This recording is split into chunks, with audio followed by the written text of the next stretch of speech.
आज के हिंदी के क्लास में होने वाला है बहुत ही बड़ा धमाका।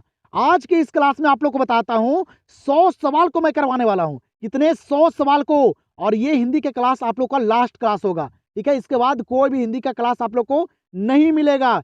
आज की इस क्लास में आप लोग को बताता हूँ बुक वाले 60 सवाल हैं और हिंदी व्याकरण के 40 सवाल हैं। ठीक है, यहाँ पे टोटल 100 सवाल मैं करवाने वाला हूँ और जिस तरह से एग्जाम में सवाल पूछे जाते हैं उसी लेवल के। और बुक वाले सवाल बाबू यहाँ पे कुछ ऐसे सवाल को शामिल किया हूँ जिसपे आप लोग ध्यान नहीं देते हैं, फोकस नहीं देते हैं और याद भी नहीं करते हैं। वो सारे सवाल यहाँ पे मैं शामिल किया हूँ। और एक बात और है, यहाँ पे लेखक और चैप्टर से एक भी सवाल नहीं है। लेखक और चैप्टर से एक भी सवाल नहीं है क्योंकि आप लोग को बताता हूँ लेखक और चैप्टर आप लोग को याद होगा। ठीक है, इसीलिए सवाल को नहीं शामिल किया हूँ। जो सवाल आप लोग को याद नहीं है वो सवाल को मैं यहाँ पे शामिल किया हूँ। तो ये क्लास आप लोग के लिए काफी इंपॉर्टेंट होने वाला है। बोर्ड एग्जाम के लिए बाबू काफी ज्यादा लाभदायक है। आप लोग को फाइनल बोर्ड एग्जाम में आप लोग को यहाँ से सवाल देखने के लिए मिलेगा। और यहाँ पे व्याकरण वाले जो सवाल हैं ये सारे इंपॉर्टेंट सवाल है। यहाँ पे अगर आप लोग व्याकरण वाले सवाल को कर लेते हैं एग्जाम में सारे आप लोग व्याकरण के सवाल को करके आइएगा क्योंकि कुछ ऐसे सवाल को शामिल किया हूँ जो सवाल एग्जाम में पूछे जाते हैं। हर एक सवाल है, उपसर्ग है, प्रत्यय है, संज्ञा है, समास है और आप लोग का जो भी परिवाची शब्द है, उल्टा शब्द है बाबू, मुहावरा है, सारा इस क्लास में शामिल है। तो ये क्लास आप लोग के लिए, ये क्लास को आप लोग एकदम पूरे अंत तक देख कर जाइएगा। आप लोग के पास अगर वक्त होगा, टाइम होगा तभी इस क्लास को कीजिएगा। आप लोग वक्त नहीं है बाबू तो नहीं कीजिए। ठीक है, ये लास्ट क्लास है बाबू, टेस्ट के माध्यम से आप लोग को मैं करवा रहा हूँ। तो आप लोग पेन और पेपर लेकर बैठिए और ये सारे सवाल को करके चले जाइए। ठीक है, और देखिए यहाँ पे मैं कितने सवाल को सही कर पाता हूँ। यहाँ पे मैं कितने सवाल को सही कर पाता हूँ, इसी के अनुसार बाबू आप लोग भी एग्जाम में वहां भी करके आइएगा। तो ये क्लास को आप लोग बाबू मिस मत कीजिएगा, अंत तक सारे सवाल को करके जाइएगा। ये बोर्ड एग्जाम के लिए काफी इंपॉर्टेंट क्लास होने वाला है।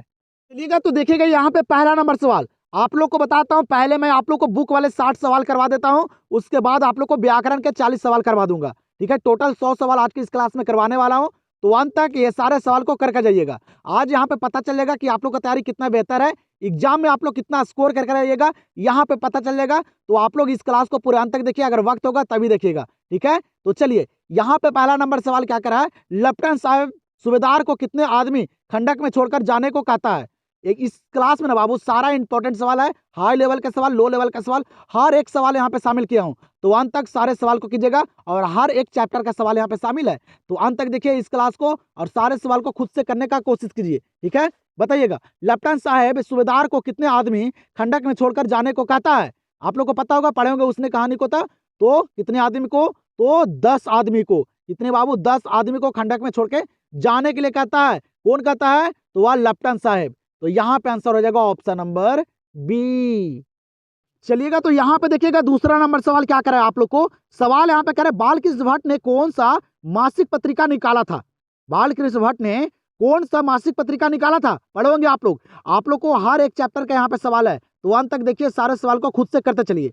बताइएगा बालकृष्ण भट्ट ने कौन सा मासिक पत्रिका निकाला था, एग्जाम में भी पूछे गए हैं। तो वह हिंदी प्रदीप, कौन से हिंदी प्रदीप निकाले थे। आंसर हो जाएगा ऑप्शन नंबर सी।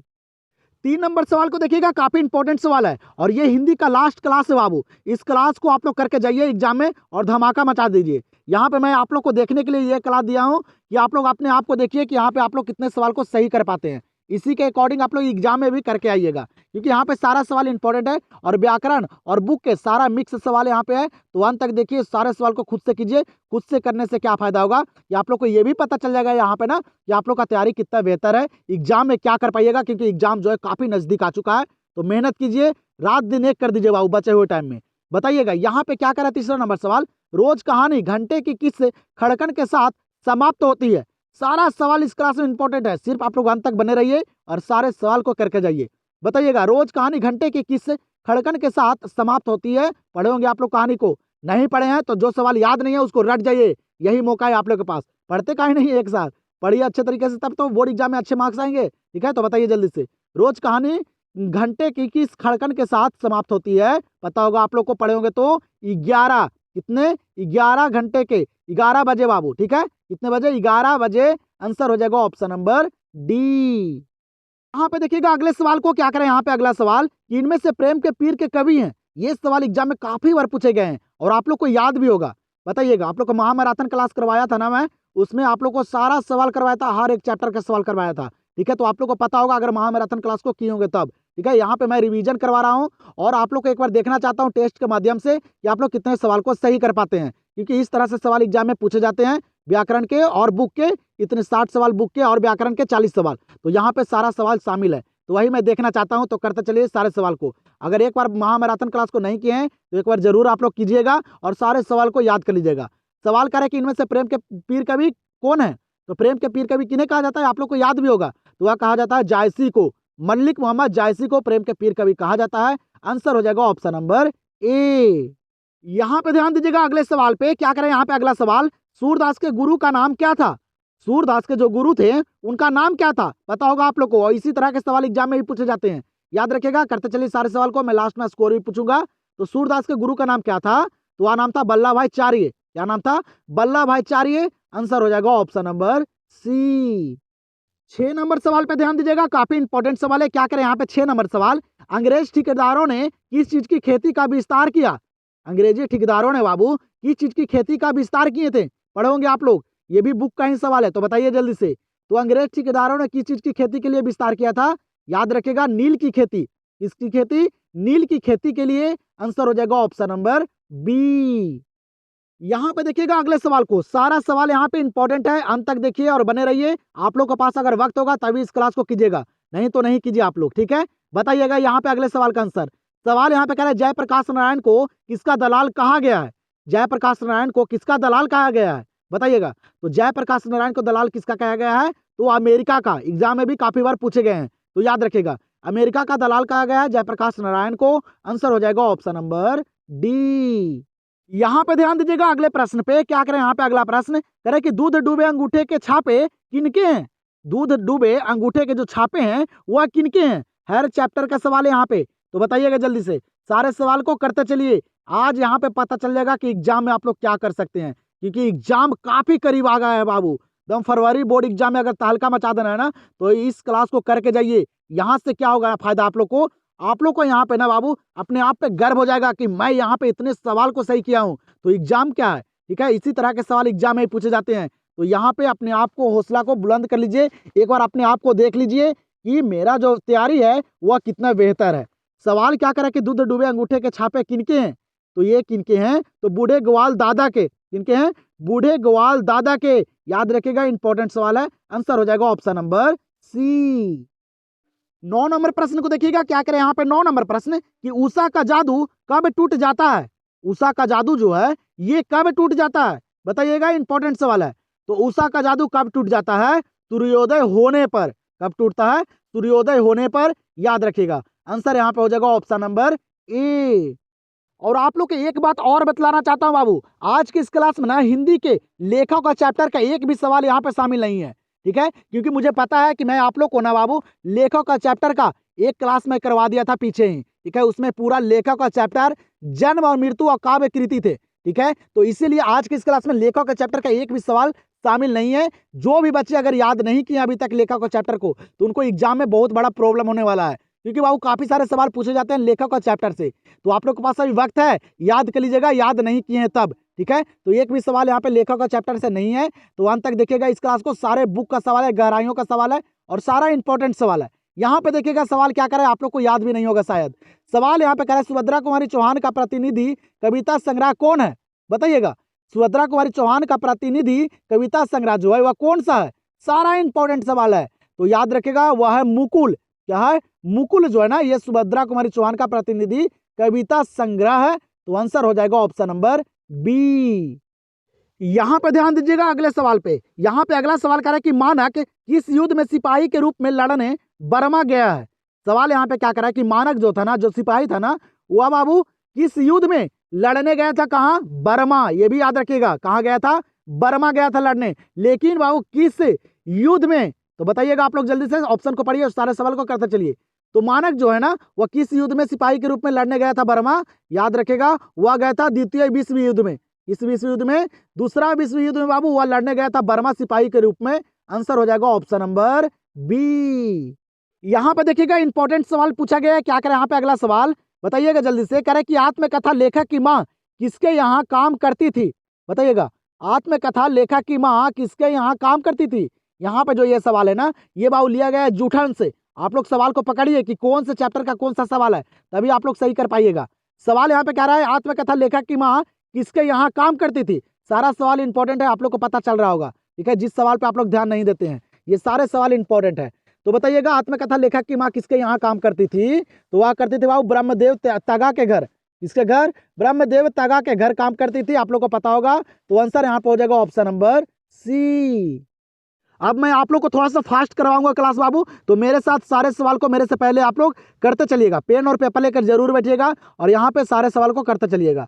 यहाँ से क्या पता चलेगा ना, आप लोग को मैं बार बार बता रहा हूँ बाबू, यहाँ से एक बात पता चल जाएगा कि आप लोग जो एक साल में तैयारी किए ना, वो किस तरह की है। क्या ये सारे सवाल को कंप्लीट कर चुके हैं?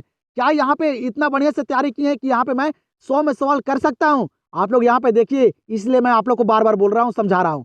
तो मेरे साथ आप सारे सवाल को करते चलिए। अब थोड़ा सा मैं फास्ट क्लास करवाऊंगा आप लोग को, तो 1 तक देखिए, सारे सवाल को करते चलिए। पहले ये बुक के 60 सवाल को कर लीजिए आप लोग। सवाल यहाँ पे अगला क्या करा कि मल्यक ने किस मंत्रालय में नौकरी की। मल्यक जो है वह किस मंत्रालय में नौकरी किया था, पता होगा आप लोग को, कृषि मंत्रालय में। किस मंत्रालय में? कृषि मंत्रालय में। सारे ऑप्शन को देखते चलिए और सारे सवाल को करते चलिए। तो यहाँ पे इस सवाल का आंसर हो जाएगा ऑप्शन नंबर ए। यहाँ पे देखिएगा, ये भी इंपॉर्टेंट सवाल है, बताइएगा जल्दी से।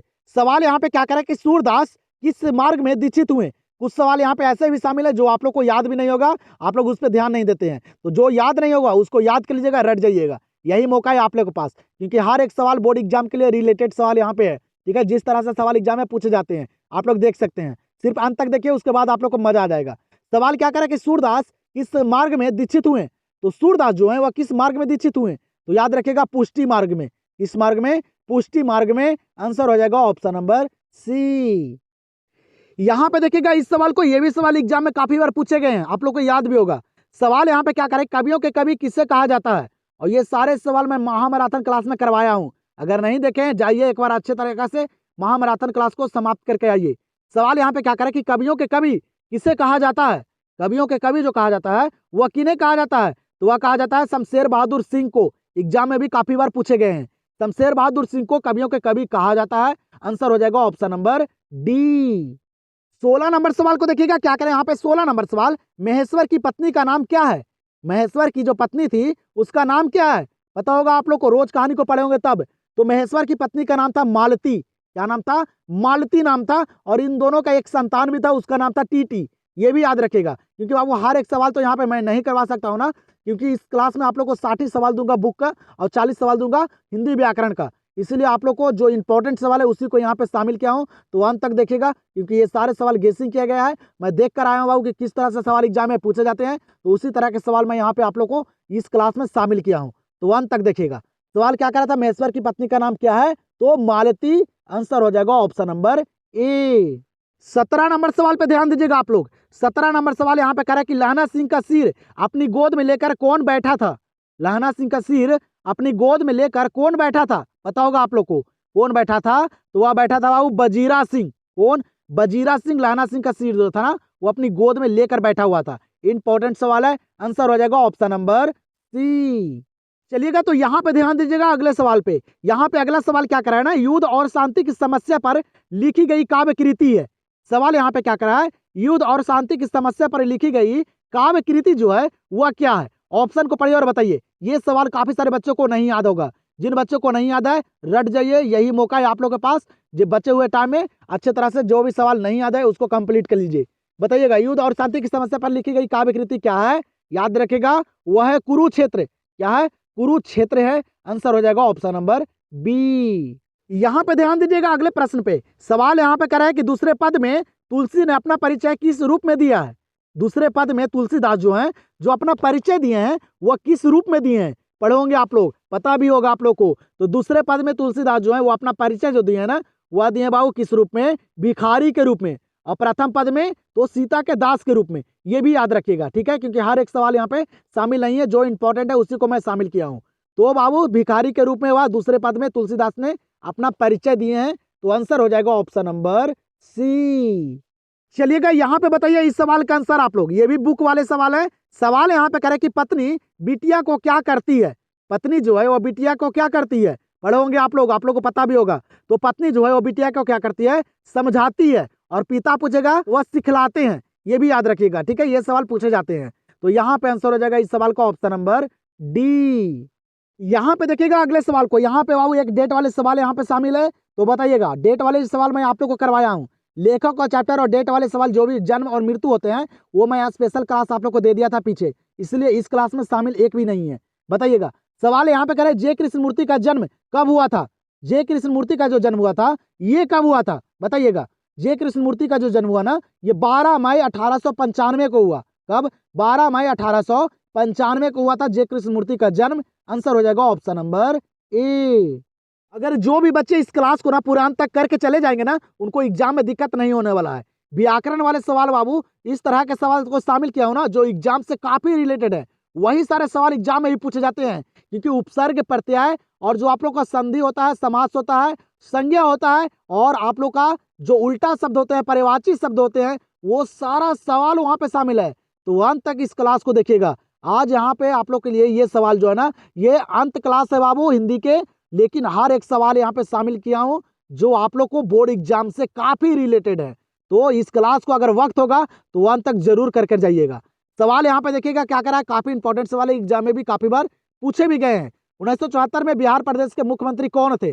1974 में जो बाबू छात्र आंदोलन हुआ था ना उस टाइम बिहार के जो मुख्यमंत्री थे वह कौन थे? तो वह थे अब्दुल गफूर।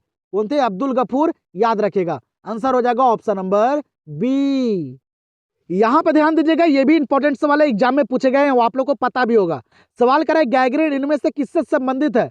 गैंग्रीन जो है वह इनमें से किससे संबंधित है? पता होगा, आप लोग पढ़े होंगे। गैंग्रीन जो है ना वह एक प्रकार का क्या है? बीमारी है। गैंग्रीन क्या है? बीमारी है। आंसर हो जाएगा ऑप्शन नंबर डी। यहाँ पे ध्यान दीजिएगा अगले प्रश्न पे, क्या करें यहाँ पे अगला प्रश्न कि बोलने से ही मनुष्य के रूप का साक्षात्कार होता है यह किसने कहा? सवाल यहाँ पे क्या करें ना कि बोलने से ही मनुष्य के रूप का साक्षात्कार होता है, ये कौन कहे थे? पढ़ोगे आप लोग को पता होगा, इंपॉर्टेंट सवाल भी है। तो बताइए जल्दी से, सारे सवाल को आप लोग करते चलिए। लास्ट में स्कोर भी मैं पूछूंगा कि आप लोग कितने सवाल को सही कर पाए हैं। यहाँ से पता चल जाएगा कि आप लोग का जो एक साल का मेहनत है वह कितना बढ़िया है। बोलने से ही मनुष्य के रूप का साक्षात्कार होता है यह किसने कहा? याद रखेगा बेन जॉनसन ने। वो कहे थे? बेन जॉनसन कहे थे। आंसर हो जाएगा ऑप्शन नंबर बी। यहाँ पे देखिएगा अगले सवाल को, ये भी सवाल एग्जाम में काफी बार पूछे गए हैं और पूछे भी जाते हैं। सवाल करे अर्धनारीश्वर कल्पित रूप है। सवाल यहाँ पे क्या करा है? अर्धनारीश्वर जो है ये किनके कल्पित रूप है? पढ़ोगे आप लोग, शिव और पार्वती का। इनके शिव और पार्वती का कल्पित रूप है अर्धनारीश्वर। आंसर हो जाएगा ऑप्शन नंबर ए। 26 नंबर सवाल को देखिएगा, यहाँ पे क्या करा? 26 नंबर सवाल, नाभादास किसके शिष्य थे? नाभादास जो है वह किनके शिष्य थे? पढ़ोगे आप लोग। तो नाभादास जो है ना वह स्वामी अग्रदास के शिष्य थे। इनके स्वामी अग्रदास के। आंसर हो जाएगा ऑप्शन नंबर सी। यहाँ पे ध्यान दीजिएगा अगले सवाल पे, काफी इंपॉर्टेंट सवाल है। सवाल यहाँ पे कह रहे हैं कि जायसी के काव्य का मुख्य रस क्या है? मलिक मोहम्मद जायसी के काव्य का जो मुख्य रस है वह क्या है? बताइएगा, इंपॉर्टेंट सवाल है। तो मलिक मोहम्मद जायसी का काव्य का जो मुख्य रस है ना वह है बाबू श्रृंगार रस। कौन से रस? श्रृंगार रस। ये मलिक मोहम्मद जायसी का मुख्य रस है। याद रखेगा, इंपॉर्टेंट सवाल है। तो यहाँ पे आंसर हो जाएगा ऑप्शन नंबर बी। चलिएगा यहाँ पे ध्यान दीजिएगा अगले सवाल पे, इंपॉर्टेंट सवाल है, आसान सा सवाल है और लेकिन बुक का सवाल है। बताइएगा आप लोग, सवाल यहाँ पे कह रहा है सुरेंद्र सिंह किसका पोता था? सुरेंद्र सिंह किसका पोता था? सारे सवाल को करते चलिए। बताइएगा सुरेंद्र सिंह किसका पोता था? तो ये सुखदेव सिंह त्यागी के पोता था। इनके सुखदेव सिंह त्यागी के। आंसर हो जाएगा ऑप्शन नंबर ए। चलिएगा तो यहाँ पे ध्यान दीजिएगा, इंपॉर्टेंट सवाल है। बताइएगा आप लोग जल्दी से, सारा सवाल यहाँ पे इंपॉर्टेंट है। बुक के हर गहराइयों का सवाल यहाँ पे मैं शामिल किया हूँ जो बोर्ड एग्जाम में पूछे जा सकते हैं। तो अंत तक इस सवाल को देखिए और सारे सवाल को करते चलिए खुद से। सवाल यहाँ पे कह रहा है ईसाई हसाई लड़कियों बिस्नी के घर आकर क्या मांगती है? पढ़े होंगे सिपाही की माँ कहानी को, तो आप लोग को पता होगा ईसाई लड़कियां जो है ना बाबू वह बिस्नी के घर आकर क्या मांगती है? बताइएगा, पढ़े होंगे आप लोग को तो पता होगा क्या मांगती है। तो चावल और दाल मांगती है। क्या मांगती है? चावल और दाल। याद रखेगा, आंसर हो जाएगा ऑप्शन नंबर बी। चलिएगा अगले सवाल को देखिएगा। यहाँ पे अगला सवाल यहाँ पे कह रहे हैं जयप्रकाश नारायण को भारत की जनता किस नाम से याद करती है? इंपॉर्टेंट सवाल है, एग्जाम में भी काफी बार पूछे गए हैं। तो बताइएगा जल्दी से, जयप्रकाश नारायण को भारत की जो जनता है वह किस नाम से याद करती है, किस नाम से पुकारती है? इंपॉर्टेंट सवाल है, बताइए जल्दी से आप लोग। तो भारत की जनता जो है ना वह जयप्रकाश नारायण को किस नाम से पुकारती है? तो लोकनायक के नाम से। किस नाम से? लोकनायक के नाम से। आंसर हो जाएगा ऑप्शन नंबर सी। यहाँ पे देखिएगा अगले सवाल को, इंपॉर्टेंट सवाल है लेकिन आसान सा सवाल है। सवाल यहाँ पे क्या करे कि मनुष्य की बातचीत का उत्तम तरीका क्या है। सारे बच्चों को याद भी होगा, मनुष्य की बातचीत का उत्तम तरीका जो है वह क्या है। तो वह क्या है, अवक होकर अपने से बातचीत करना। क्या है बाबू, अवक होकर अपने से बातचीत करना। ये मनुष्य की बातचीत का सबसे उत्तम और सर्वोत्तम तरीका है। आंसर हो जाएगा ऑप्शन नंबर डी। यहाँ पे बताइएगा इस सवाल का आंसर आप लोग जल्दी से देखते हैं कितने बच्चों को याद है। इंपॉर्टेंट सवाल है, बुक का सवाल है, देखते हैं कितने बच्चे ये इस सवाल का आंसर दे पाते हैं। सवाल यहाँ पे करे कि कभी भूषण की उपाधि दी थी, कभी भूषण की जो उपाधि दिए थे वह कौन दिए थे। ये सवाल यहाँ पे करा है, पता होगा आप लोग को कौन दिए थे, बताइए जल्दी से। तो वह दिए थे बाबू चित्रकूट के सोलंकी राजा रुद्रशाह ने। कौन दिए थे, चित्रकूट के सोलंकी राजा रुद्रशाह ने कवि का जो भूषण की उपाधि दिए थे। तो दम याद रखेगा, इंपॉर्टेंट सवाल है, जो सवाल याद नहीं है ना उसको दम रट जाइए। तो यहाँ पे इस सवाल का आंसर क्या हो जाएगा, ऑप्शन नंबर ए। चलिएगा फिर यहाँ पे देखिएगा अगले सवाल को। सवाल यहाँ पे करे कि गांव में किसकी धुनें सुनाई नहीं पड़ती है।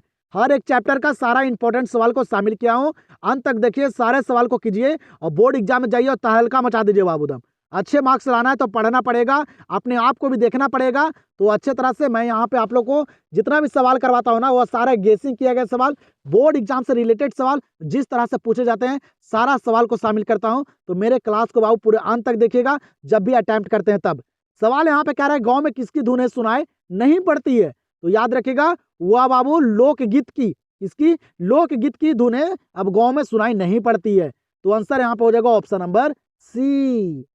और काफी सारे बच्चे का कमेंट आ रहा था बाबू लाइव क्लास के लिए, ठीक है। तो मैं आप लोग को बताता हूँ मेरे पास वो सारे सुविधाएं नहीं है जिससे मैं आप लोग का लाइव क्लास ले सकता हूँ, ठीक है। तो आप लोग को मैं जो क्लास देता हूँ ना वह मैं अपने तरफ से काफी अच्छे तरीके से और समझाने का कोशिश करता हूँ उस क्लास में, और सारे सवाल को मैं करवाता हूँ, ठीक है। लाइव क्लास मैं नहीं करवा पाता हूँ आप लोग को इसी के चलते कि मेरे पास वो सारी सुविधा नहीं है जिससे मैं आप लोग को लाइव क्लास करवा सकूँ, ठीक है। काफी सारे बच्चे का कमेंट आ रहा था, इसके लिए मैं आप लोग से क्षमा मांगता हूं कि मैं आप लोग को लाइव क्लास नहीं ले सकता हूं, ठीक है। तो मैं जो भी आप लोग को रिकॉर्डेड क्लास दे रहा हूं उसको आप लोग सिर्फ अंत तक सारे सवाल को कीजिए और खुद से कीजिए, ठीक है। खुद से करने से फायदा आप ही लोग का होगा, ठीक है। तो मैं आप लोग से क्षमा मांगता हूँ, ठीक है। मैं लाइव क्लास आप लोग को नहीं करवा सकता हूँ बाबू, जो मैं रिकॉर्डेड क्लास दे रहा हूँ उसको आप लोग करके जाइए, एग्जाम में आप लोग अच्छे मार्क्स लाइए, ठीक है। यहाँ पे बताइएगा इस सवाल का आंसर क्या करा है। भगत सिंह को फांसी दी गई, भगत सिंह को फांसी दी गई कब।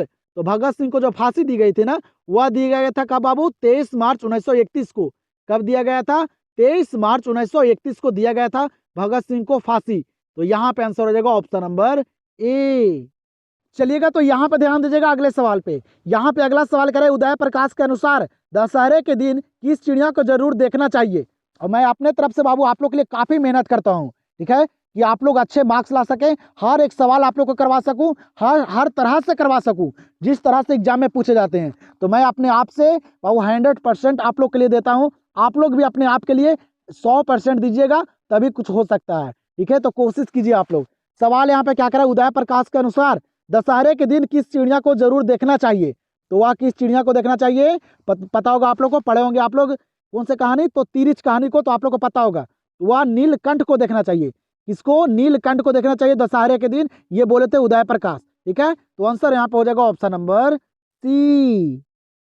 चलिएगा तो यहाँ पे देखिएगा अगले सवाल को क्या करें। यहाँ पे अगला सवाल कि लहना सिंह सूबेदार को वापस बुलाने के लिए किसे भेजता है। हर एक सवाल इंपॉर्टेंट है तो सारे सवाल को याद भी कर लीजिएगा और अच्छे तरह से सारे सवाल को कर लीजिए आप लोग। बताइएगा लहना सिंह को सूबेदार को वापस बुलाने के लिए किसे भेजता है। तो लहना सिंह जो है ना वह सूबेदार को वापस बुलाने के लिए किन्हें भेजता है। तो वह भेजते हैं बजीरा सिंह को। किनको भेजते हैं, बजीरा सिंह को। आंसर हो जाएगा ऑप्शन नंबर ए। यहाँ पे देखिए काफी इंपॉर्टेंट सवाल है, आप लोग को याद भी नहीं होगा, नहीं याद है बाबू दम अच्छे तरह से देख लीजिए इस सवाल को, अगर बोर्ड एग्जाम में पूछे जा सकते हैं। सवाल यहाँ पे क्या कर रहा है कि सबके हित का वचन कौन कहता है पाठ के अनुसार। बताइए बाबू सबके हित का वचन जो कहते हैं वह कौन कहते हैं। ऑप्शन को पढ़िए और बताइए जल्दी से। तो सबके हित का जो वचन कहते हैं ना वह कहते हैं कौन, तो वह कहते हैं कबीर। कौन कहते हैं, कबीर दास कहते हैं। नहीं याद है, याद कर लीजिए, यही मौका है आप लोग के पास। हर एक सवाल पे आप लोग को फोकस बनाए रखना है, याद करना है, क्योंकि एग्जाम में कौन से सवाल पूछे जाएंगे आप लोग को भी पता नहीं है। तो यहाँ पे इस सवाल का आंसर क्या होगा, ऑप्शन नंबर बी। और आप लोग को मैं जो क्लास करवाता हूँ वो आप लोग को पसंद आता है कि नहीं आता है, आप लोग कमेंट सेक्शन में जरूर बताइएगा। आप लोग को मजा आता है मेरे क्लास को करने में कि नहीं आता है। अगला क्लास जो मैं लाऊं वह किस सब्जेक्ट का लाऊं, किस सब्जेक्ट में आप लोग का दिक्कत है, आप लोग का प्रॉब्लम मैं समझ सकता हूं बाबू। ठीक है, तो आप लोग का जो भी प्रॉब्लम है आप लोग बताइए कमेंट सेक्शन में, मैं उसके लिए मैं 100% आप लोग के लिए मैं देने के लिए सक्षम यहाँ पे हूँ। ठीक है, बताइएगा। सवाल को देखिए यहाँ पे क्या करा है, सुभद्रा कुमारी चौहान का जन्म कब हुआ। सुभद्रा कुमारी चौहान का जो जन्म हुआ था ना, ये कब हुआ था। एग्जाम में भी ये सवाल काफी बार पूछे गए हैं, तो एक बार याद रखेगा, याद है तो बहुत बढ़िया है बाबू। तो सुभद्रा कुमारी चौहान का जो जन्म हुआ था ना, ये 16 अगस्त 1904 को हुआ था। कब, 16 अगस्त 1904 को। आंसर हो जाएगा ऑप्शन नंबर ए। 39 नंबर सवाल को देखिएगा। 39 नंबर सवाल यहाँ पे कह रहे कि स्कूल के हेड मास्टर का क्या नाम था। स्कूल के जो हेड मास्टर था उसका नाम क्या था। ये सवाल एग्जाम में भी काफी बार पूछे गए हैं, तो याद रखेगा। स्कूल के हेड मास्टर का जो नाम था ना, वह नाम था क्या, कलीराम नाम था। क्या नाम था, कलीराम नाम था। आंसर हो जाएगा ऑप्शन नंबर बी। यहाँ पे अगला सवाल क्या कर रहा है ना कि 1914 ईस्वी में भगत सिंह किस पार्टी की ओर आकर्षित हुए। 1914 ईस्वी में भगत सिंह जो है वह किस पार्टी की ओर आकर्षित हुए थे, बताइएगा। इंपॉर्टेंट सवाल है बाबू, याद रखेगा। ये भी बुक के सवाल हैं, तो सारे सवाल पे आप लोग फोकस बनाए रखिए।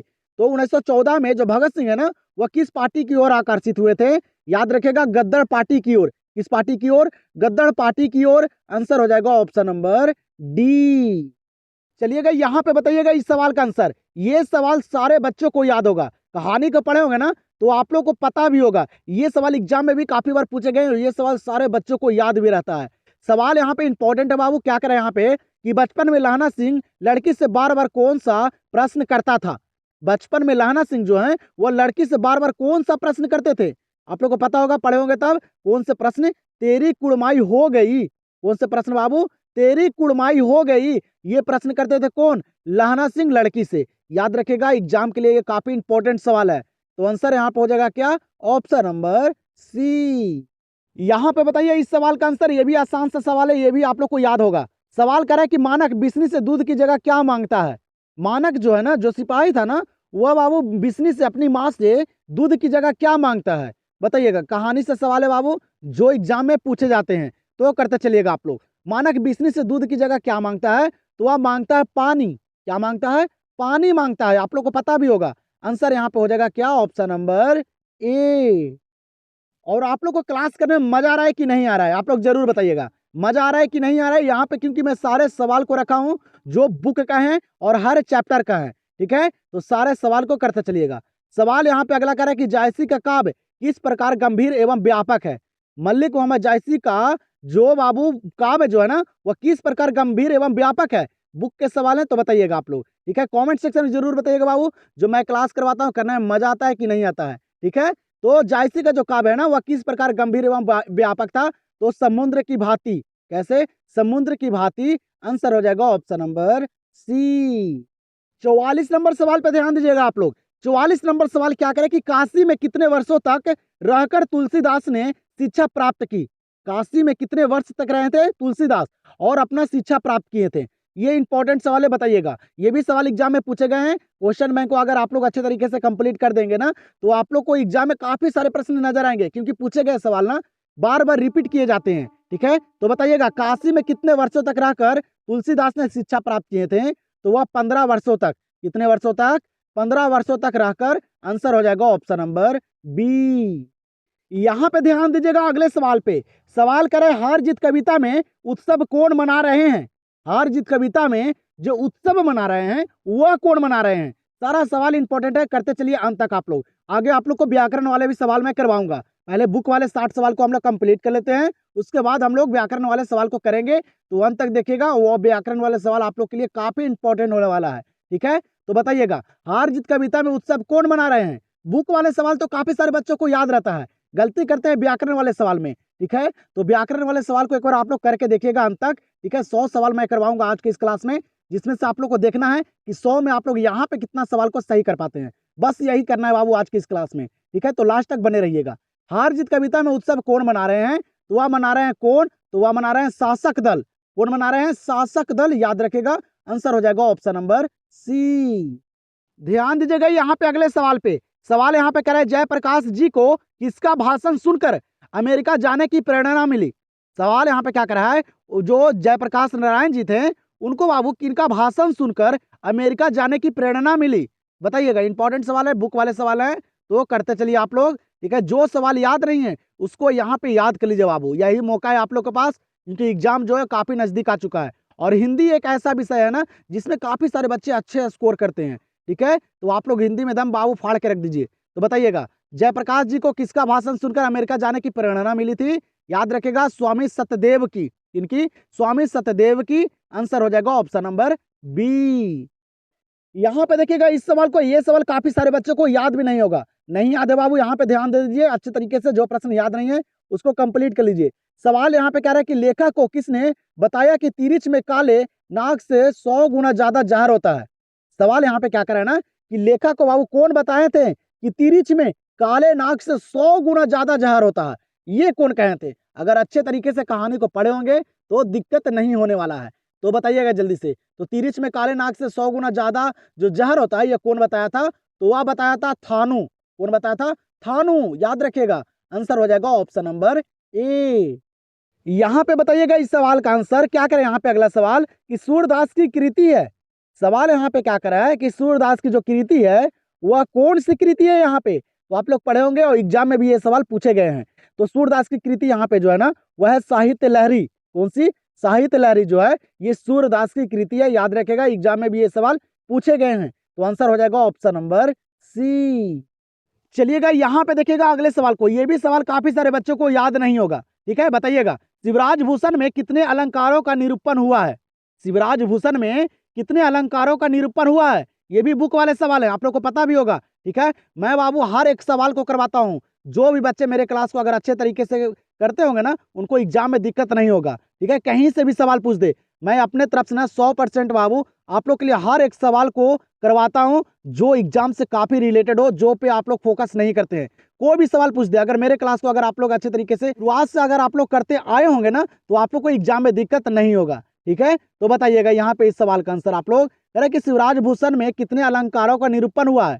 और आप लोग का मैं लाइव क्लास नहीं लेता बाबू, क्योंकि मेरे पास वो सारे सुविधा नहीं है जिससे मैं आप लोग का लाइव क्लास ले सकूं। ठीक है, तो उसके लिए मैं आप लोग से माफी मांगता हूं। जो मेरे से बन रहा है वो मैं आप लोग के लिए कर रहा हूं। ठीक है, तो आप लोग भी बाबू अपने लिए ना जी जान लगा दीजिए, रात दिन एक कर दीजिए, जिससे आप लोग का रिजल्ट काफी शानदार है। तो बताइएगा, शिवराज भूषण में कितने अलंकारों का निरूपण हुआ है? याद रखेगा 105। कितने? 105। आंसर हो जाएगा ऑप्शन नंबर डी। यहाँ पे सवाल क्या कर रहा है? कह रहा है कि मल्लक की माँ का नाम क्या था? मल्लक की माँ का नाम क्या था? इस तरह के भी सवाल एग्जाम में पूछे जाते हैं। तो मल्लक की माँ का नाम था प्रभावती देवी। क्या नाम था? प्रभावती नाम था। आंसर हो जाएगा ऑप्शन नंबर ए। 51 नंबर सवाल को देखिएगा, ये भी इंपॉर्टेंट सवाल है। सवाल यहाँ पे क्या कर रहा है कि माथुर भितिहरवा पहुंचने पर कौन मिले? माथुर जी को भितिहरवा पहुंचने पर बाबू कौन मिले थे? पढ़े होंगे आप लोग। कौन मिले थे? नहीं याद है? याद रखिएगा, पुंडलिक जी। कौन मिले थे? पुंडलिक जी मिले थे माथुर जी को भितिहरवा पहुंचने पर। तो आंसर यहाँ पे हो जाएगा इस सवाल का ऑप्शन नंबर सी। यहाँ पे देखिएगा, यहाँ पे क्या करा है सवाल कि जायसी किस तरह के कवि है? मल्लिक मोहम्मद जायसी जो हैं वह किस तरह के कवि हैं? ये भी एग्जाम में पूछे गए हैं, वो आप लोग को याद भी होगा। ये जो कवि है ना, ये सूफी कवि है। कैसे कवि है? सूफी कवि। और वह सूरदास और तुलसीदास, ये जो कवि है ना, ये भक्ति काल के कवि हैं। ये भी याद रखेगा, एग्जाम में पूछे जाते हैं। तो यहाँ पे इस सवाल का आंसर हो जाएगा ऑप्शन नंबर बी। यहाँ पे ध्यान दीजिएगा अगले प्रश्न पे, ये भी सवाल इंपॉर्टेंट है, बुक के सवाल हैं। सवाल यहाँ पे कह रहा है, लेखक को सपने में क्या करने की आदत थी? लेखक को सपने में क्या करने की आदत थी? तिरिच कहानी को पढ़े होंगे तो आप लोग को पता होगा। बताइएगा। तो आप लोग बाबू बहुत आसान से सवाल कर लिए हैं। ठीक है, आप लोग को इस क्लास में मैं हर एक चैप्टर का सवाल शामिल किया हूँ। और बाबू जो इंपॉर्टेंट सवाल है जिस पे आप लोग ध्यान भी नहीं देते हैं, कुछ सवाल आप लोग के यहाँ पे अच्छे तरीके से याद भी नहीं होंगे। ठीक है, तो नहीं याद है कोई दिक्कत नहीं बाबू, अभी मौका है, याद कर लीजिए। बताइएगा, लेखक को सपने में क्या करने की आदत थी? तो बोलने और चीखने की। किसकी? बोलने और चीखने की आदत थी। तो यहाँ पे आंसर क्या हो जाएगा? Option number D. चलिएगा, देखिएगा यहाँ पे अगले सवाल को, ये भी इंपॉर्टेंट सवाल है। बातचीत चैप्टर को आप लोग पढ़े होंगे तो आप लोग को पता भी होगा। सवाल यहाँ पे क्या करा है कि रॉबिन क्रूसो ने 16 वर्ष के उपरांत किसके मुख से एक बात सुनी?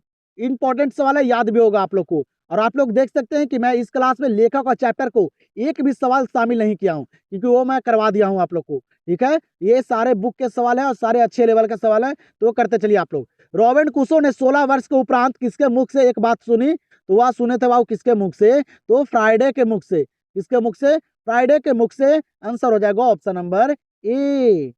यहाँ पे ध्यान दीजिएगा अगले सवाल पे। सवाल करें कि भूषण के प्रथम दंड में कौन सा रस है? भूषण के प्रथम दंड में कौन सा रस है? पता होगा आप लोग को, वह है वीर रस। कौन सा रस? वीर रस भूषण के प्रथम दंड में है। तो दम याद रखिएगा, आंसर हो जाएगा ऑप्शन नंबर सी। 56 नंबर सवाल को देखिएगा। यहाँ पे क्या करा है अगला सवाल कि कौन सी रचना ओम प्रकाश वाल्मीकि की है? यहाँ पे ऑप्शन को पढ़िए और बताइए जल्दी से कि कौन सी रचना जो है यह ओम प्रकाश वाल्मीकि की है। और ये सवाल एग्जाम में काफी बार पूछे गए हैं, तो आप लोग जल्दी से बताइएगा। तो कौन सी रचना ओम प्रकाश वाल्मीकि की है? तो वह है दलित साहित्य का सौंदर्य शास्त्र। क्या है? दलित साहित्य का सौंदर्य शास्त्र। ये ओम प्रकाश वाल्मीकि की रचना है, एग्जाम में पूछे जाते हैं। इस तरह से भी सवाल पूछे जाते हैं कि दलित साहित्य सौंदर्य के लेखक कौन है? तो वह है कौन? ओम प्रकाश वाल्मीकि जी। तो अच्छे तरीके से सारे सवाल को याद करना पड़ेगा, तभी कुछ हो सकता है। ठीक है, तो यहाँ पे आंसर क्या हो जाएगा? Option number B. चलिएगा यहाँ पे देखिएगा, यहाँ पे सवाल करे तुलसीदास किस शाखा के कवि है? तुलसीदास जो है ये किस शाखा के कवि हैं? तो बताइएगा जल्दी से। तुलसीदास जो है ना, ये राम मार्गी शाखा के कवि हैं, क्योंकि ये राम जी के भक्ति करते थे। आप लोग को पता होगा, तुलसीदास राम जी के भक्ति करते थे और सूरदास कृष्ण जी के। तो ये दोनों सवाल को याद रखेगा, एग्जाम में पूछे जाते हैं। तो यहाँ पे इस सवाल का आंसर हो जाएगा क्या? Option number A. अगले सवाल को देखिएगा। यहाँ पे क्या करा अगला सवाल कि भगत सिंह किस उम्र में क्रांतिकारी गतिविधियों में शामिल हुए? भगत सिंह जो हैं ये किस उम्र में क्रांतिकारी गतिविधियों में शामिल हुए? इंपॉर्टेंट सवाल है, ये भी सवाल एग्जाम में पूछे गए हैं। तो ये 12 वर्ष की उम्र में, कितने? 12 साल की उम्र में भगत सिंह जो है ना, ये क्रांतिकारी गतिविधियों में शामिल हो गए थे। तो दम याद रखेगा, आंसर हो जाएगा ऑप्शन नंबर बी। यहाँ पे देखिएगा अगले सवाल को, ये भी सवाल आप लोग को याद नहीं होगा। सवाल यहाँ पे अगला कह रहा है कि मोहन राकेश किस पत्रिका के संपादक रहे? मोहन राकेश जी जो हैं ये किस पत्रिका के संपादक रहे? ये सवाल यहाँ पे कह रहा है, तो जल्दी से बताइएगा आप लोग। मोहन राकेश जो है ना, ये बाबू सारिका, किस पत्रिका का? सारिका पत्रिका के संपादक रहे थे। याद रखेगा, अच्छे तरह से ऑप्शन को पढ़कर ही आंसर कीजिएगा एग्जाम में, वहां पे आप लोग को काफी समय मिलेगा। तो यहाँ पे आंसर हो जाएगा क्या? Option number A. यहाँ पे देखिएगा 60 नंबर सवाल को, और ये हम लोग का बुक का बाबू लास्ट सवाल है। ठीक है, आप लोग को जैसे कि मैं बता दिया था स्टार्टिंग में ही कि बुक वाले सवाल आप लोग को मैं यहाँ पे 60 सवाल करवाऊंगा, क्योंकि एग्जाम में 60 ही सवाल पूछे जाते हैं और 40 सवाल व्याकरण से पूछे जाते हैं। तो ये बुक के लास्ट सवाल है बाबू, तो आप लोग बताइएगा इस सवाल का आंसर। सवाल यहाँ पे कह रहा है कि रोज कहानी का कौन सा पात्र डॉक्टरी पेशा से जुड़ा था? आप लोग को पता होगा, कहानी को पढ़े होंगे, तो रोज कहानी को पढ़े होंगे तो आप लोग को पता होगा कि वो कौन उसमें जो कहानी में था ना, वह डॉक्टरी पेशा से जुड़ा हुआ था। आप लोग को पता होगा। तो एक सवाल मैं दे देता हूं आप लोग के लिए जो बुक वाले हैं। ठीक है, तो ये 60 नंबर सवाल का आंसर आप लोग कमेंट सेक्शन में दीजिए। मैं देखना चाहता हूं कि एक सवाल का आंसर आप लोग मेरे लिए कमेंट सेक्शन में दे सकते हैं कि नहीं। ये आसान सा सवाल है, लेकिन एग्जाम में पूछे जाते हैं। आप लोग कहानी को पढ़े होंगे तो आप लोग को याद होगा। तो एक सवाल का आंसर आप लोग जल्दी से कमेंट सेक्शन में दीजिए, और देखते हैं कितने बच्चे जो हैं वह सही आंसर देते हैं। मैं सारे बच्चे का कमेंट का रिप्लाई भी करता हूं बाबू, तो आप लोग अपना स्कोर और इस प्रश्न का आंसर कमेंट सेक्शन में जरूर दीजिएगा। तो चलिए अब हम लोग करते हैं व्याकरण वाले सवाल को। ठीक है, 40 व्याकरण वाले सवाल हम लोग के बचे हुए हैं, तो उसको करते हैं कंप्लीट। तो चलिए अब हम लोग करते हैं व्याकरण के सवाल को, और इस सवाल का आंसर आप लोग कमेंट सेक्शन में दे दीजिए। चलिएगा, तो यहाँ पे देखिएगा 61 नंबर सवाल। अब हम लोग करेंगे व्याकरण वाले सवाल को। तो आप लोग जो है मेरे साथ सारे सवाल को अंत तक करते चलिएगा, क्योंकि आप लोग को बताता हूँ, आप लोग जो है ना वह बुक वाले सारे सवाल तो कर ही लेते हैं, व्याकरण वाले में दिक्कत होता है काफी सारे बच्चे को। तो यहाँ पे अगर आप लोग को ना व्याकरण में अगर अच्छे तैयारी है ना, तो एक बार यहाँ पे भी आजमा कर देख लीजिए, और ये सारे सवाल को करके देखिए। यहाँ पे हर एक सवाल यहाँ पे शामिल है बाबू, जिस तरह से एग्जाम में व्याकरण के सवाल पूछे जाते हैं। तो अंत तक यहाँ पे देखिए और सारे सवाल को करके जाइए। और मैं बता देता हूँ, इस क्लास में मैं बनाने के लिए नहीं बताऊंगा कि किस तरह से कौन से सवाल का हल करना है, क्योंकि आप लोग को बताता हूँ, मैं महामैराथन क्लास में व्याकरण के मैं करवा दिया था। आप लोग नहीं देखे हैं, वहां से जाइए और बनाने के लिए सीख जाइए कि किस तरह से व्याकरण के सवाल को हल करना रहता है। यहाँ पे मैं डायरेक्टली आंसर कराता चलूंगा, और आप लोग भी मेरे साथ करते चलिए। ठीक है, देखिए यहाँ पे कि कितने व्याकरण वाले सवाल को सही कर पाते हैं। तो यहाँ पे देखिए 61 नंबर सवाल आप लोग को दिया गया है। सवाल यहाँ पे कह रहा है कि परलोक शब्द में उपसर्ग क्या है? मेरे से पहले सारे सवाल को करते चलिए, और ये सारे व्याकरण वाले सवाल इंपॉर्टेंट है, एग्जाम में देखने के लिए मिलेगा। ठीक है, बताइएगा परलोक शब्द में उपसर्ग क्या है? उपसर्ग आप लोग को बनाने आता होगा। ठीक है, तो परलोक में उपसर्ग क्या हो जाएगा? पर हो जाएगा। यहाँ पे मैं डिटेल में आप लोग को बनाने के लिए नहीं बताऊंगा बाबू। ठीक है, सिर्फ आप लोग करते चलिए मेरे साथ यहाँ पे रिवीजन के तौर पे। ठीक है, तो परलोक शब्द में उपसर्ग क्या है? तो पर है, लोक इधर अर्थ निकल रहा है। ठीक है, जो आगे रह जाता है ना वही होता है क्या? उपसर्ग होता है। आंसर यहाँ पे हो जाएगा ऑप्शन नंबर ए। 62 नंबर प्रश्न यहाँ पे दिए गए। क्या करें 62 नंबर सवाल कि जी जान शब्द कौन समास है। जी जान शब्द जो है वह कौन समास है, बताइएगा। समास पढ़े होंगे तो आप लोग को पता होगा। सारे सवाल को करते चलिए, अंत तक दम इस क्लास को देखिएगा बाबू, ठीक है। अंत तक देखिएगा तभी आप लोग को समझ में आएगा और आप लोग को बनाने के लिए और यहाँ पे पता भी चल जाएगा कि मेरा व्याकरण में कितना बेहतर तैयारी है। बताइएगा जी जान शब्द कौन समास है। तो जब भी बाबू उल्टा रहेगा, जैसे माता पिता भाई बहन, जी जान रात दिन, जब भी उल्टा जैसा रहेगा ना तो आप लोग करके आइएगा द्वंद्व समास। कौन सा समास? द्वंद्व समास। याद रखेगा अच्छी तरह से। तो यहाँ पे आंसर हो जाएगा ऑप्शन नंबर बी। और यहाँ पे जो मैं सवाल करवाऊंगा ना व्याकरण वाले, ये सारे जो है एग्जाम में पूछे गए हैं, प्रीवियस ईयर सवाल हैं, तो आप लोग करके जाइएगा, ठीक है। इसी लेवल के सवाल पूछे जाते हैं, ये मैं यहाँ पे आप लोग को दिखाना चाहता हूँ। और हर एक व्याकरण के सवाल यहाँ पे मैं शामिल किया हूँ, तो अंत तक दम देख कर जाइए, ठीक है। टाइम होगा तभी आप लोग इस क्लास को पूरा करके जाइएगा, ठीक है। बताइएगा यहाँ पे सवाल करें कि भारतवर्ष शब्द कौन संज्ञा है। ये सवाल ना 2 से 3 बार पूछे भी गए हैं, ठीक है। कॉमर्स के भी पेपर में ये सवाल पूछे गए हैं। याद रखेगा आप लोग, भारतवर्ष जो है ना ये कौन सा संज्ञा है, याद रखेगा व्यक्तिवाचक संज्ञा। कैसा? व्यक्तिवाचक संज्ञा। आंसर यहाँ पे हो जाएगा इस सवाल का ऑप्शन नंबर डी। यहाँ पे देखिएगा, यहाँ पे बाबू लिंग से सवाल पूछा गया है। बताइएगा जल्दी से। सवाल यहाँ पे करे कि सभा शब्द क्या है। सभा शब्द जो यहाँ पे दिया गया है ये क्या है? पुल्लिंग है, उभयलिंग है, स्त्रीलिंग है? सारे ऑप्शन को पढ़िए और बताइए जल्दी से। बताइए जल्दी से कि सभा शब्द जो है ये क्या है। तो सभा शब्द जो है ना ये स्त्रीलिंग शब्द है। कैसा? स्त्रीलिंग शब्द। याद रखिएगा। आंसर यहाँ पे हो जाएगा ऑप्शन नंबर सी। यहाँ पे देखिएगा अगला सवाल क्या करे आप लोग को। सवाल यहाँ पे करे अधिकतम शब्द का विलोम क्या है। हर एक सवाल मैं यहाँ पे आप लोग को करवा रहा हूँ बाबू, आप लोग देखिए, सिर्फ अंत तक बने रहिए। आप लोग को इस क्लास में काफी सारे व्याकरण वाले सवाल भी कवर हो जाएंगे, क्योंकि एग्जाम नजदीक आ चुका है। इसीलिए मैं ये लास्ट क्लास आप लोग को दिया हूँ हिंदी का, जिसमें हिंदी का भी सवाल है, बुक वाले सवाल और व्याकरण वाले सवाल दोनों मिक्स है। जिस तरह से एग्जाम में सवाल पूछे जाते हैं, तो अंत तक 100 सवाल को करके जाइएगा। सवाल क्या करे, अधिकतम शब्द का विलोम क्या है। अधिकतम शब्द का विलोम क्या है? तो अधिकतम का मतलब होता है अधिक, ज्यादा होता है। तो अधिकतम शब्द का जो विलोम होगा वह होगा न्यूनतम, कम हो जाएगा। तो आंसर यहाँ पे हो जाएगा क्या? Option number A. ध्यान दीजिएगा यहाँ पे अगले प्रश्न पे। अगला प्रश्न यहाँ पे कह रहा है कि जिसे भय नहीं है के लिए एक शब्द है। यहाँ पे बताइए कि जिसे भय नहीं है के लिए एक शब्द यहाँ पे क्या होगा। जल्दी से बताइएगा, एग्जाम में पूछे गए हैं, तो बताइए जल्दी से। सारे सवाल को करते चलिए, आज यहाँ पे पता चल जाएगा कि बोर्ड एग्जाम में आप लोग क्या कर सकते हैं। आप लोग को भी अपने आप पे बाबू गर्व हो जाएगा कि मैं यहाँ पे इतने सवाल को सही कर रहा हूँ, तो एग्जाम में भी करके आऊंगा। क्योंकि वहां बाबू हार्ड लेवल के सवाल नहीं पूछे जाते हैं, इसी लेवल के सवाल पूछे जाते हैं, ठीक है। तो बताइएगा जल्दी से। यहाँ पे सवाल यहाँ पे क्या करा था, करा है बाबू, जिसे भय नहीं है के लिए एक शब्द क्या है। याद रखिएगा वह निर्भय है। क्या है? निर्भय। जिसे भय नहीं है के लिए एक शब्द क्या होता है? निर्भय होता है। आंसर हो जाएगा ऑप्शन नंबर बी। चलिए तो अगले सवाल पे चलते हैं। यहाँ पे क्या करा, अगला सवाल करा कि लाल पीला होना मुहावरे का अर्थ क्या है। लाल पीला होना मुहावरे का अर्थ क्या है। मुहावरा से भी सवाल पूछे जाते हैं, तो काफी सारे सवाल मैं मुहावरा से भी यहाँ पे करवाऊंगा। सिर्फ अंत तक बने रहिए और सारे सवाल को देख कर जाइए। लाल पीला होना मुहावरे का अर्थ क्या है? तो वह क्या है बाबू? क्रोध करना। क्या है? क्रोधित होना, क्रोध करना, ये लाल पीला होना मुहावरे का अर्थ है। याद रखिएगा। आंसर यहाँ पे हो जाएगा ऑप्शन नंबर ए। यहाँ पे सवाल दिया गया है बाबू विशेषण से। विशेषण से भी सवाल पूछे जाते हैं, तो बताइएगा आप लोग। यहाँ पे मैं डिटेल में सारा सवाल नहीं करवाऊंगा, डायरेक्टली आंसर करवा रहा हूँ। आप लोग भी करते चलिए। अब मौका है बाबू सिर्फ अपने आप को देखने का, परखने का और सारे सवाल को याद करने का, और जो भी सवाल में आप लोग गलती करते हैं उस पर ध्यान देने का, ठीक है। अब आप लोग को डिटेल में पढ़ने का समय नहीं है। जब समय था तब आप लोग क्या कर रहे थे, ठीक है। तो ध्यान दीजिए। यहाँ पे सवाल करे कि पर्वत शब्द का विशेषण क्या है। पर्वत शब्द का जो विशेषण है वह क्या है। तो याद रखिएगा पर्वत शब्द का विशेषण होता है पर्वतीय। क्या होता है? पर्वतीय होता है। आंसर हो जाएगा ऑप्शन नंबर सी। और आप लोग को व्याकरण वाले सवाल नहीं आते हैं बनाने ना, तो आप लोग जाइए महामैराथन क्लास को जरूर देखिएगा। हिंदी व्याकरण के महामैराथन क्लास को अगर देख लेते हैं तो वहां से आप लोग को सारा व्याकरण वाले सवाल कंप्लीट हो जाएंगे। उस क्लास में मैं बताया हूं कि किस तरह से व्याकरण के सवाल को हल करना है, कौन से सवाल कैसे बनाना है, ठीक है। तो उस क्लास को देख लीजिएगा। ऐसे आप लोग को आता होगा तो बहुत ही बढ़िया है, ठीक है। बताइएगा सवाल यहाँ पे करें कि नयन शब्द का संधि विच्छेद क्या है। नयन शब्द का संधि विच्छेद क्या है, बताइए आप लोग जल्दी से। सारे सवाल को करते चलिए। तो नयन शब्द का संधि विच्छेद होगा क्या? ने प्लस अन। क्या होगा? ने प्लस अन, नयन। आंसर हो जाएगा ऑप्शन नंबर बी।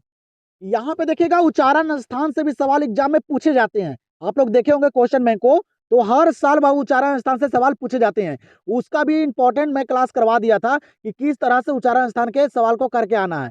आप लोग जाइए पीछे वाला क्लास को जरूर देखिएगा। सवाल यहाँ पे क्या करें कि का उच्चारण स्थान क्या है? का जो बोला जाता है वह किस तरह से बोला जाता है, वो किससे किसकी सहायता से बोला जाता है? ठीक है, का उच्चारण कैसे होता है? तो का जो उच्चारण स्थान जो है ना वह है कंठ।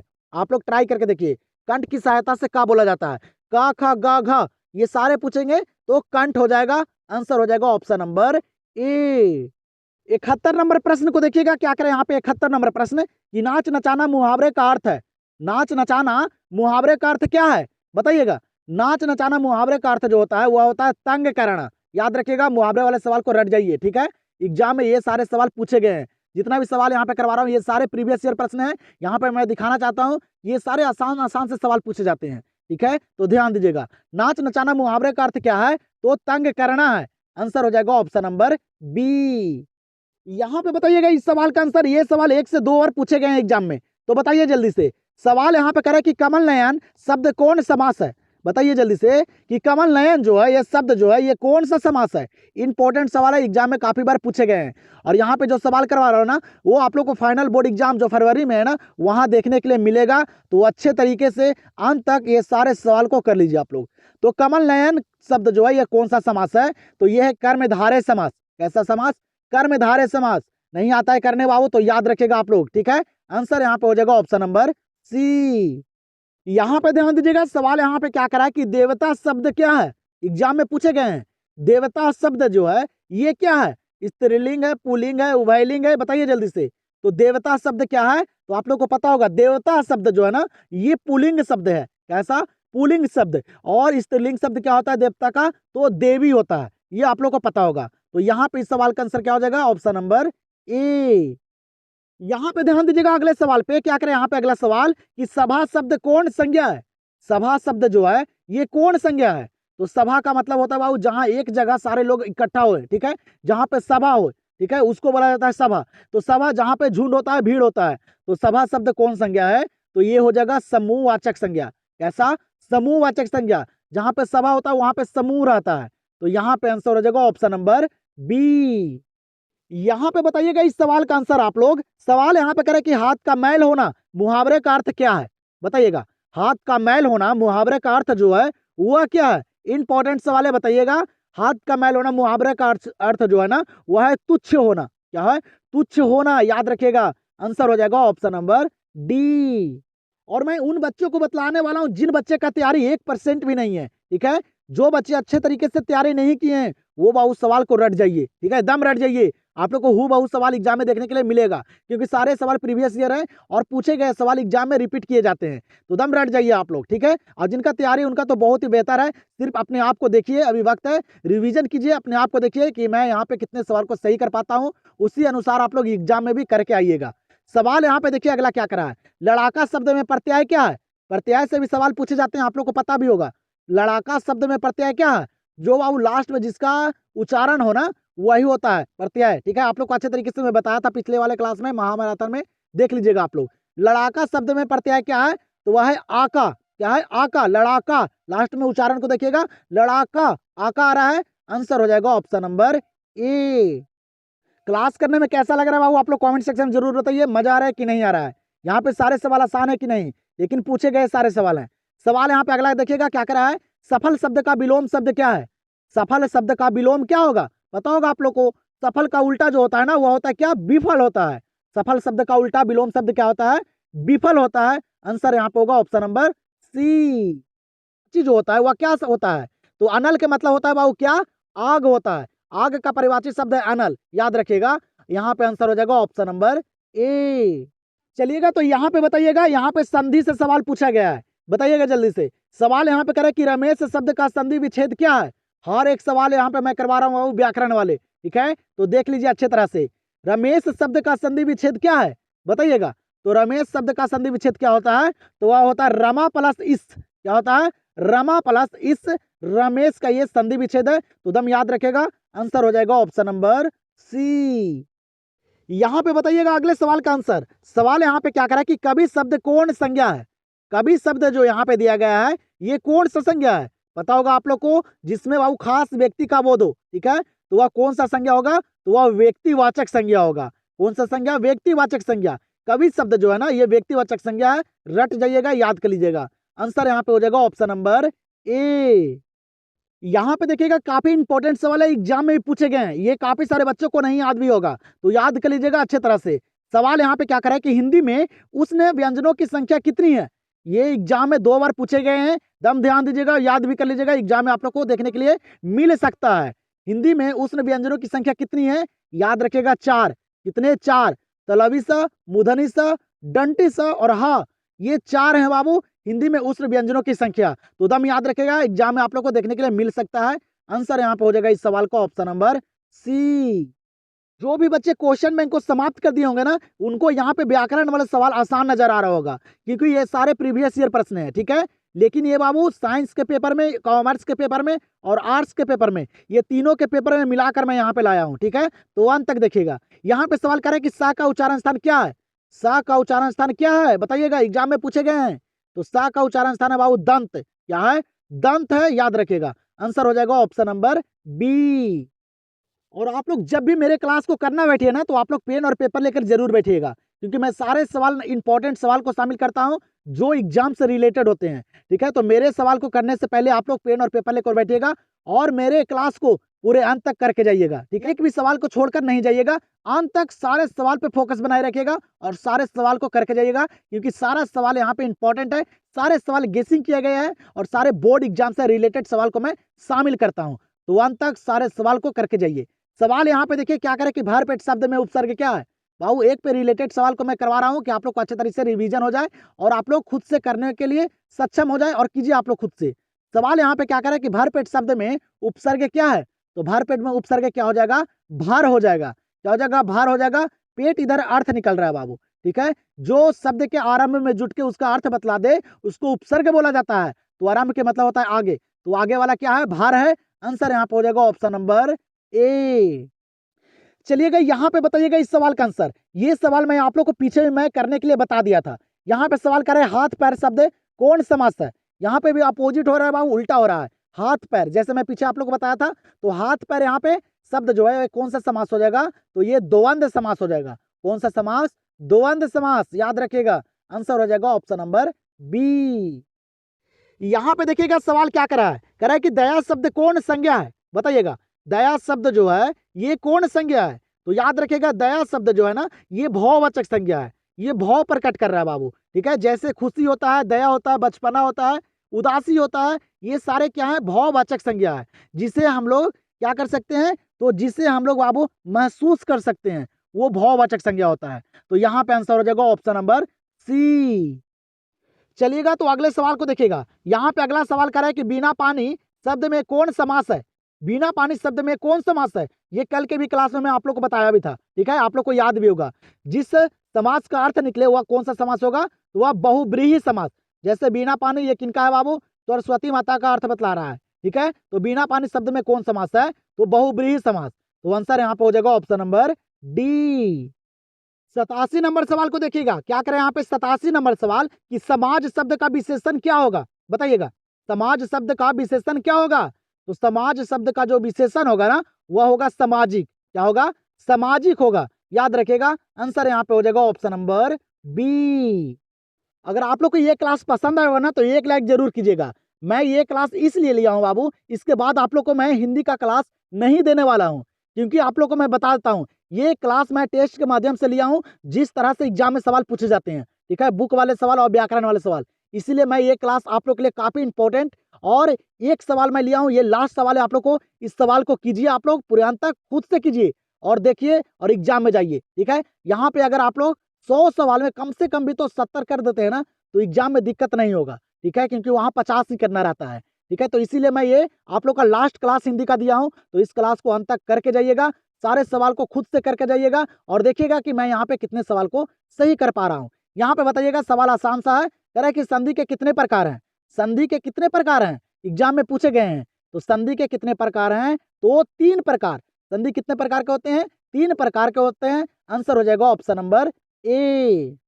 यहाँ पे बताइएगा इस सवाल का आंसर आप लोग। सवाल यहाँ पे कह रहा है कि भा का उच्चारण स्थान क्या है?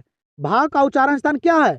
याद रखिएगा पा फा बा भा, ये सारे जो बोले जाते हैं ना, ये बोले जाते हैं ओट से। इससे ओट से ट्राई करके देखिए, एक बार बोल के देखिए आप लोग, बा बोल के देखिए, ठीक है। भा जो है, भा का उच्चारण करके देखिए, इस उच्चारण करने में ओट की सहायता होगा, ठीक है। तो यहाँ पे आंसर हो जाएगा ऑप्शन नंबर ए। यहाँ पे देखिएगा अगले प्रश्न को, यहाँ पे अगला प्रश्न करा है कि कवि शब्द का स्त्रीलिंग रूप क्या है। कवि शब्द का स्त्रीलिंग रूप जो है ये क्या है, बताइएगा। ऑप्शन को देखिए, सारे ऑप्शन एक जैसा नजर आ रहा है बाबू। आप लोग को याद है कि कवि शब्द का स्त्रीलिंग रूप क्या होता है, कवित्री होता है। लेकिन ऑप्शन को देखिए, ठीक है, लिखावट को देखिए यहाँ पे, तो याद रखिएगा अच्छी तरह से बाबू। कवि कवि शब्द का जो स्त्रीलिंग रूप होता है ना, वह होता है कवित्री। लेकिन यहाँ पे लिखा गया पहला ऑप्शन में, ठीक है। तो यहाँ पे आंसर क्या हो जाएगा, ऑप्शन नंबर ए।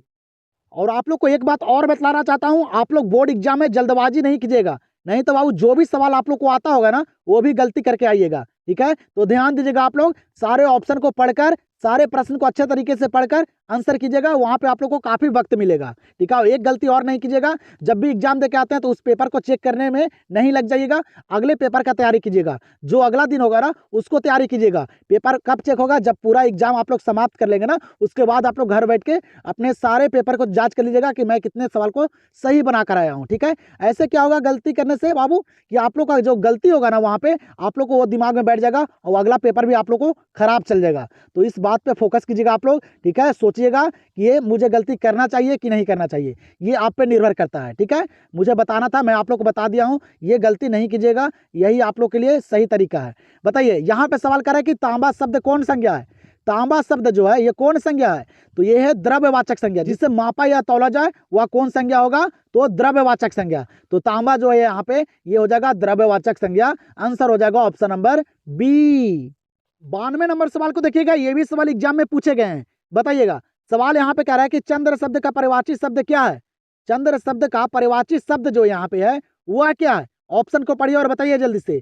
सारे सवाल को करते चलिए, लास्ट में मैं स्कोर भी पूछूंगा कि कितने बच्चे जो हैं वह 100 में कितना सवाल को सही कर पाए हैं, और ईमानदारी से अपना स्कोर बताइएगा। यही मौका है बाबू, गलती स्कोर कोई नहीं बताएगा, ठीक है। जितना सही होता है उतना ही आप लोग बताइए, मौका है अभी आप लोग के पास, तैयारी कर लीजिएगा। हिंदी एक ऐसा है ना बाबू, जिसमें काफी सारे बच्चे जो हैं वो अच्छा स्कोर करके आते हैं, ठीक है। तो ध्यान दीजिएगा, चंद्र शब्द का परिवाची शब्द क्या है, तो वह हिमांशु। क्या है, हिमांशु है, आंसर हो जाएगा ऑप्शन नंबर डी। यहाँ पे देखिएगा मुहावरा से सवाल पूछा गया है।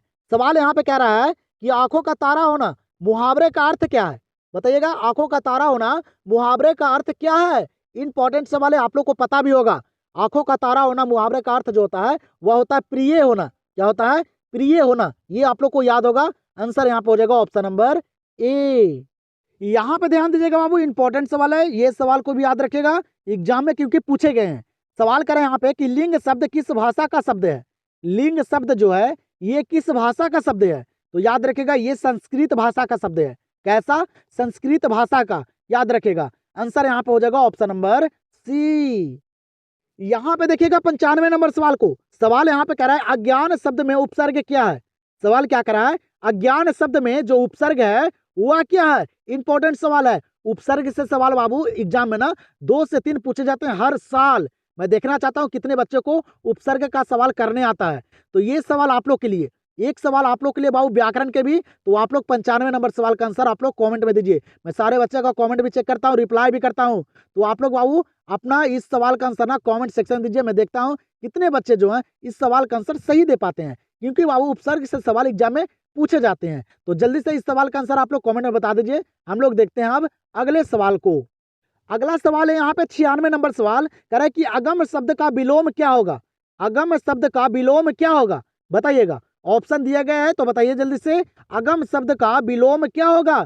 तो अगम शब्द का जो उल्टा शब्द होगा ना वह होगा सुगम। क्या होगा, सुगम, याद रखिएगा। आंसर यहाँ पे हो जाएगा ऑप्शन नंबर डी। यहाँ पे देखिएगा इस सवाल को और बताइएगा जल्दी से। सवाल यहाँ पे कह रहा है कि मंडली शब्द में कौन संज्ञा है। मंडली शब्द में कौन संज्ञा है। मंडली आप लोग को पता होगा, मंडली जो बोला जाता है जहां पे भीड़ भाड़ होता है, ठीक है, जहां पे भीड़ भाड़ होता है, समूह होता है। तो मंडली शब्द जो है ये होता है बाबू समूहवाचक संज्ञा। क्या होता है, समूहवाचक संज्ञा। आंसर हो जाएगा ऑप्शन नंबर सी। यहाँ पे देखिएगा इस सवाल को, यहाँ पे सवाल करा है ना कि दिल छोटा करना मुहावरे का अर्थ क्या है। दिल छोटा करना मुहावरे का अर्थ क्या है। मुहावरा दम रट जाइएगा बाबू, पूछे गए सवाल पूछे जाते हैं, और ये सारे मुहावरे वाले सवाल जो थे ये सारे इंपॉर्टेंट थे। तो सारे सवाल को याद कीजिएगा। बताइएगा यहाँ पे इस सवाल का आंसर आप लोग बताइए, सारे सवाल को करते चलिए। सवाल यहाँ पे कह रहा है दिल छोटा करना, मुहावरे का अर्थ क्या है? तो वह क्या होता है? हतोत्साहित होना। क्या होता है? हतोत्साहित होना। याद रखिएगा, याद नहीं है तो आंसर हो जाएगा यहाँ पे ऑप्शन नंबर सी। यहाँ पे देखिएगा अगले सवाल को, यहाँ पे अगला सवाल कर रहा है कि चा का उच्चारण स्थान क्या है? सवाल यहाँ पे क्या कर रहा है कि चा का उच्चारण स्थान क्या है? इंपॉर्टेंट सवाल है, बताइएगा। तो चा जो बोला जाता है ना, ये तालु से बोला जाता है। इससे तालु से, तालु की सहायता से बाबू चा छा जा झा ये सारे बोले जाते हैं। तो ध्यान दीजिएगा, आंसर हो जाएगा ऑप्शन नंबर ए। तो यहाँ पे देखिए 100 नंबर सवाल को, यहाँ पे हम लोग बाबू बुक वाले 60 सवाल और व्याकरण के 40 सवाल को कर चुके हैं। ठीक है, यहाँ पे मैं टोटल आप लोग को 100 सवाल करवा दिया हूँ। मैं यहाँ पे आप देखना चाहता हूँ कि 100 सवाल में आप लोग कितने सवाल को सही कर पाए, क्योंकि सारा सवाल इंपॉर्टेंट थे, सारे गेसिंग किए गए सवाल थे, बोर्ड एग्जाम में पूछे गए सवाल थे और एग्जाम में आने वाले सवाल थे। तो मैं यहाँ पे देखना चाहता हूँ कि 100 सवाल में आप लोग यहाँ पे कितना सही किए हैं। यहाँ पे अगर 100 सवाल में काफी सवाल को सही किए होंगे तो एग्जाम में भी आप लोग सारे सवाल को करके आइएगा, 50 में 50 सही कर दीजिएगा वहां पे बाबू, क्योंकि यहाँ पे जो सवाल थे ना, ये सारे अच्छे लेवल के सवाल, एग्जाम में जिस तरह से सवाल पूछे जाते हैं सारे उसी लेवल के सवाल थे। तो आप लोग अपना स्कोर कमेंट सेक्शन में जरूर बताइएगा। यहाँ पे देखिएगा ये सवाल लास्ट सवाल है हम लोग का 100 नंबर। क्या करा है कि प्रशंसा शब्द का विलोम क्या है? प्रशंसा शब्द का विलोम क्या है? प्रशंसा के मतलब होता है बाबू खुशी, ठीक है, खुश, उत्साह। तो प्रशंसा शब्द का उल्टा जो होगा वह होगा निंदा। निंदा के मतलब होता है उदास। ठीक है, प्रशंसा शब्द का विलोम क्या होगा? निंदा होगा। तो यहाँ पे इस सवाल का आंसर हो जाएगा ऑप्शन नंबर ए। तो आप लोग अपना स्कोर जल्दी से बता दीजिए। और मैं इस क्लास इसलिए लिया था कि आप लोग बाबू हिंदी में कितना बेहतर तैयारी है, यहाँ पे कितने सवाल को सही कर पाते हैं। तो आप लोग अपना स्कोर कमेंट में बताइए, मैं आप लोग का रिप्लाई भी करूंगा। ठीक है, तो हम लोग मिलते हैं अब अगले क्लास में। चैनल से नहीं जुड़े हैं, चैनल को सब्सक्राइब कीजिए। वीडियो पसंद आएगा तो वीडियो को लाइक करना नहीं भूलिएगा। और अगला क्लास जो है वह किस सब्जेक्ट का है आप लोग ही कमेंट सेक्शन में बताइए। तो आप लोग को क्लास कैसा लगा कमेंट सेक्शन में बताइए। तो हम लोग मिलते हैं अब अगले क्लास में। और बाबू मेहनत से पीछे नहीं हटिएगा, जो भी वक्त बचा हुआ है रात दिन एक कर दीजिए। फिर उसके बाद जितना ऐश मौज, जितना बाबू आप लोग को जो भी करना होगा करते रहिएगा। पहले आप लोग बोर्ड एग्जाम को क्लियर कर लीजिए। ठीक है।